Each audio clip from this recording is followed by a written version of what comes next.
És un escàndol que partits polítics que han tingut representació o una representació important dins el Congrés dels Diputats, com sobretot PP i PSOE, que s'han tirat els trastos pescat durant 4 anys, ara sortint amb propostes. Ara que hem arribat a 5 milions de persones aturades i en gairebé 2 milions de persones que no tenen cap tipus de prestació. Això és un escàndol. Hem de recordar que quan un partit està a l'oposició també et pot fer propostes en el Congrés i aquestes propostes també s'han de debatre. La crisi no és la malaltia.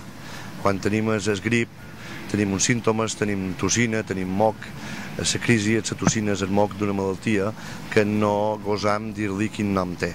La malaltia és ni més ni manco que la perversió del sistema financer. La perversió del sistema financer és la malaltia, però ningú en parla d'això. I evidentment hem d'oferir un model en aquesta desregularització del mercat. Hem d'oferir un estat que és capaç de planificar i de regular l'economia. Actualment el model que tenim és l'economia la que regula l'estat.